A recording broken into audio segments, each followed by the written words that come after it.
जय हिंद साथियों, स्वागत है आप सभी का एक और नई इंपॉर्टेंट वीडियो में। तो अगर आप भी पेंशनर के लाभार्थी हैं, यानी किसी भी वर्ग से आप पेंशन का लाभ ले रहे हो, वृद्धावस्था, विधवा या फिर विकलांग, तो आज की इस वीडियो को ध्यान से देखिएगा, क्योंकि मार्च से इसमें नए अपडेट आने वाले हैं, नए रूल गवर्नमेंट लेकर के आने वाली है। एंड यहाँ पर जो वृद्ध नागरिक हैं उनकी कुछ पेंशन भी इंक्रीज की जाएगी। गवर्नमेंट ऐसा नया रूल लेकर के आने वाली है। तो क्या है वो नया रूल जो आपको जानना जरूरी है, आज की इस वीडियो में आपको बताएंगे। तो चलिए सबसे पहले अपनी वीडियो को स्टार्ट करते हैं। यहाँ पर आप लोग को लेकर के आ चुके हैं अपने मोबाइल फोन की स्क्रीन पर, और यहाँ पर लिखा हुआ है कि भारत सरकार ने 2025 में वृद्धावस्था पेंशन योजना में कई महत्वपूर्ण बदलाव किए हैं। तो यहाँ पर देखिए, जो चीज़ मैं वृद्धावस्था के लिए बोल रहा हूँ यही चीज़ विकलांग लोगों के लिए है, यही चीज़ जो विधवा स्त्री होती हैं उनके लिए है। तो यहाँ पर लिखा हुआ केवल वृद्धावस्था पेंशन है, बट ये अप्लाई तीनों ही कैटेगरी में होगा। तो यह कदम समाज के कमजोर वर्गों और विशेष रूप से बुजुर्ग नागरिकों के लिए राहत और सहायता प्रदान करने के उद्देश्य से उठाया गया है।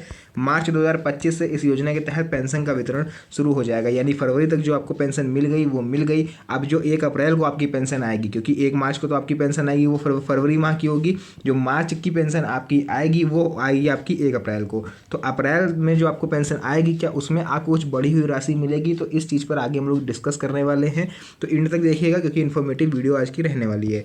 तो जिससे लाखों लाभार्थियों को सीधा फायदा होगा। लाखों करोड़ों लाभार्थी जो पेंशन पर डिपेंड हैं उनके लिए आज बहुत बड़ी खबर गवर्नमेंट के लिए द्वारा सामने आ रही है। तो चलिए आगे देख लेते हैं इसका ओवरव्यू क्या रहने वाला है और क्या इंक्रीमेंट होने वाले हैं और इससे आपको फायदा क्या होगा। चलिए यहाँ पर हम लोग नजर डाल लेते हैं इसके एक ओवरव्यू पर, इसका अवलोकन क्या रहने वाला है। तो योजना का नाम है वृद्धावस्था पेंशन योजना 2025। अगर आप विकलांग हो तो विकलांग पेंशन योजना 2025, एंड विधवा हो तो विधवा पेंशन योजना 2025। तीनों ही नाम को यहाँ पर समराइज किया गया है। तो यहाँ पर वृद्धावस्था केवल लिखा हुआ है, ठीक है, बट मैंने स्टार्टिंग में बोला है कि अप्लाई तीनों ही कैटेगरी में होगा। तो लागू होने की तिथि देखिए, वैसे फरवरी 2025 में बोला गया था, बट किसी कारणवश डिले हो गया है, तो इसको मार्च में अप्लाई किया जाएगा। तो 1 अप्रैल को जो पेंशन आएगी उसमें आपको इंक्रीमेंट या फिर जो भी चेंजेस हैं वो देखने को मिलेंगे। तो लाभार्थी वर्ग इसके होंगे बुजुर्ग नागरिक। तो ये योजना फिलहाल बुजुर्गों के लिए स्टार्ट करी जा रही है, यानी कि जो पेंशन राशि में इंक्रीमेंट होने वाला है वो फिलहाल बुजुर्गों की राशि को इंक्रीज किया जा रहा है, बट इसके बाद जस्ट विधवा और फिर उसके बाद विकलांग लोगों का जो पेंशन राशि है उसको इंक्रीज किया जाएगा। बट जो पात्रता और डॉक्यूमेंट हैं वो सेम रहने वाले हैं। कि आपको फिर से रीअप्लाई करना पड़ेगा पुरानी पेंशन को बंद करवा कर, क्योंकि पुरानी पेंशन के थ्रू अगर आप लाभ लोगे तो आपको हो सकता है पुरानी ही पेंशन का लाभ मिले। तो क्या है, आपको इसके लिए नया आवेदन करना पड़ेगा, तो वो हम आगे आपको बताएंगे। तो देखिए, मासिक पेंशन राशि है जो वो मिनिमम 3,000 रुपये कर दी जाएगी कम से कम, और अधिक से अधिक 10,000 रुपये। तो ये कुछ राज्यों के हिसाब से होता है, तो राज्य पर डिपेंड करेगा कि आपकी पेंशन राशि वो कितने % तक इंक्रीज करेगा। पात्रता आयु जो रहेगी वो 60 वर्ष या इससे अधिक के बुजुर्गों के लिए रहने वाला है। वार्षिक आय सीमा की बात करें तो 1 लाख रुपये से कम की वार्षिक आय सीमा होनी चाहिए, यानी कि अगर आप 1 लाख रुपये से पर ईयर ज़्यादा की अर्निंग कर रहे हो तो आपको इस योजना का लाभ नहीं दिया जाएगा। नेक्स्ट हम लोग बात कर लेते हैं इसका आवेदन प्रक्रिया क्या रहेगी और वित्तीय स्रोत क्या रहता है। तो ऑनलाइन और ऑफलाइन आवेदन दोनों ही तरह से आप इसके लिए आवेदन कर सकते हो। जिस भी फॉर्मेट में आप कंफर्टेबल महसूस करो आप उसके थ्रू आवेदन करना। वित्तीय स्रोत जो इसका रहेगा वो केंद्र और राज्य सरकार का योगदान, यानी इसमें आधा पैसा केंद्र देता है और आधा पैसा राज्य सरकारें देती हैं। तो वो चीज़ आप सबको पहले से ही पता होगी। तो चलिए यहाँ से हम लोग बात कर लेते हैं इसके आखिर मुख्य बदलाव क्या है, उस पर आपको हम थोड़ा सा बता देते हैं ओवरव्यू इसका।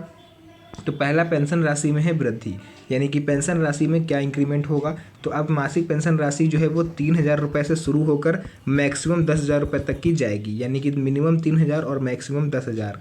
80 वर्ष से जो ज़्यादा के बुजुर्ग हैं उनको अतिरिक्त 500 रुपये दिए जाएंगे, यानी कि अगर आप 80 की एज क्रॉस कर चुके हो या आपके आस पड़ोस कोई ऐसा व्यक्ति है जो 80 की एज क्रॉस कर चुका है और पेंशन का लाभ ले रहा है, तो उसको भी 500 रुपये प्रति माह एक्स्ट्रा दिए जाएंगे। आयु सीमा में बदलाव क्या हुआ है, न्यूनतम पात्रता आयु अब 60 वर्ष कर दी गई है। 60 वर्ष पेंशन राशि अगर इसके कम के हो तो आप लोग इसके लिए आवेदन नहीं कर पाओगे।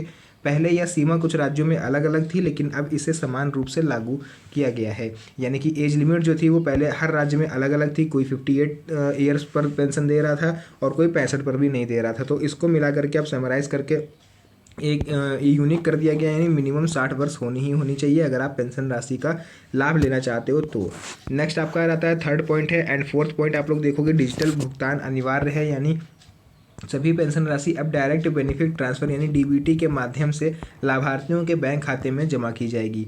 इसके लिए आधार कार्ड और बैंक खाता अनिवार्य है। तो अगर आपका जो आधार कार्ड है वो आपके बैंक अकाउंट से लिंक नहीं है तो आप उसको लिंक जरूर करवा लीजिएगा, क्योंकि इसमें आप लोग का जो पैसा है वो पूरा आपके अकाउंट में पहुँचता है इसी के थ्रू। एंड अगर डीबीटी सिस्टम ऑन नहीं होगा तो आपकी जो पेंशन राशि है वो आपके अकाउंट में नहीं पहुँच पाएगी।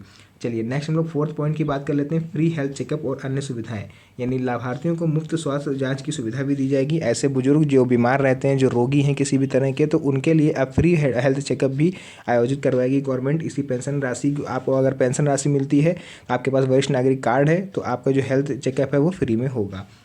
बुजुर्गों के लिए विशेष डे केयर सेंटर भी खोले जाएंगे, यानी डे केयर सेंटर होता है ये स्पेशल बुजुर्गों के लिए ही होता है और इसको खोला जाएगा। ठीक है, तो चलिए हम बात कर लेते हैं, क्या इसके लिए आपको कोई आवेदन करना होगा या फिर आपका पुराना जो पेंशन राशि है उसी के आधार पर आपका अपडेट हो जाएगा। तो इस पर हम लोग थोड़ा सा बातचीत कर लेते हैं। तो चलिए यहाँ पर हम लोग बात कर लेते हैं इसकी पात्रता और आवेदन प्रक्रिया इसकी क्या रहेगी। तो पात्रता मापदंड के बारे में अगर हम लोग बात करें, तो आवेदक की जो आयु है वो कम से कम 60 वर्ष होनी चाहिए, यानी इससे कम की अगर आप हो तो इसके लिए आप आवेदन नहीं कर पाओगे इस नई योजना के लिए। वार्षिक पारिवारिक आय जो होती है वो 1 लाख से कम होनी चाहिए। ठीक है, थर्ड पॉइंट हो जाता है आवेदक गरीबी रेखा यानी बीपीएल से नीचे होना चाहिए, जो भी इस तरह की योजनाओं का लाभ लेना चाहता है। आवेदक किसी अन्य सामाजिक सुरक्षा योजना का लाभ ना ले रहा हो, ये आप लोग की रिस्पॉन्सिबिलिटी है कि आप अगर पेंशन का लाभ ले रहे हो और किसी तरह की, या फिर आपको कोई और लाभ मिल रहा है गवर्नमेंट का, तो आप इसके लिए अप्लाई मत करिएगा। तो उसके बाद देखिए यहाँ पर हम लोग बात कर लेते हैं इसके लिए आवेदन प्रक्रिया क्या रहेगी। ऑनलाइन आवेदन अगर आप करना चाहते हो तो आपको सरकारी पोर्टल पर जाना है, यानी आपके राज्य की जो ऑफिशियल वेबसाइट होती है, हर एक राज्य की अलग अलग वेबसाइट होती है, तो वो आपको अपने स्टेट की वेबसाइट पता करनी है। गूगल पर लिख दीजिएगा, जैसे फॉर एग्जाम्पल आप एमपी से हो तो आप लोग लिखोगे एमपी पेंशन योजना, तो उसकी ऑफिशियल वेबसाइट आपको मिल जाएगी। आप उत्तराखंड से हो तो उत्तराखंड पेंशन योजना लिखोगे तो उसकी ऑफिशियल वेबसाइट आपको पहले ही नंबर पर मिल जाएगी। उस पर आप लोग क्लिक करोगे तो वृद्धावस्था पेंशन योजना का फॉर्म आपको वहाँ पर दिख जाएगा, आप उसको डाउनलोड कर लेना। ध्यान रखिएगा, पहले केवल वृद्ध लोगों के लिए है, विकलांग और विधवा के लिए इस योजना को अभी लागू नहीं किया जा रहा है, उसके लिए होली के बाद अपडेट आएगा, तो वह मैं आपको बता दूंगा। अगर आप लोग हो तो चैनल को सब्सक्राइब कर लीजिएगा, क्योंकि ऐसी इंपॉर्टेंट वीडियोस मैं आप लोग को अब देने वाला हूं पेंशन से रिलेटेड। तो फॉर्म भरकर आपको जो भी डॉक्यूमेंट्स मैं अभी आगे बताने वाला हूं वो उसको आपको साथ में अपलोड कर देना है। सबमिट करने के बाद आपको जो रजिस्ट्रेशन नंबर होता है उसको एक जगह पर नोट करके रख लेना है, क्योंकि आगे चल के अगर कभी आपका पेमेंट वगैरह होल्ड होता है तो आप उसके थ्रू क्लेम कर सकते हो। तो चलिए बात कर लेते हैं, अगर आप इसके लिए ऑफलाइन आवेदन करना चाहते हो तो आप लोग ऑफलाइन आवेदन कैसे कर सकते हो, फिर मैं आपको बताऊंगा इसके लिए कौन सा जरूरी डॉक्यूमेंट्स आपको यूज़ करने हैं।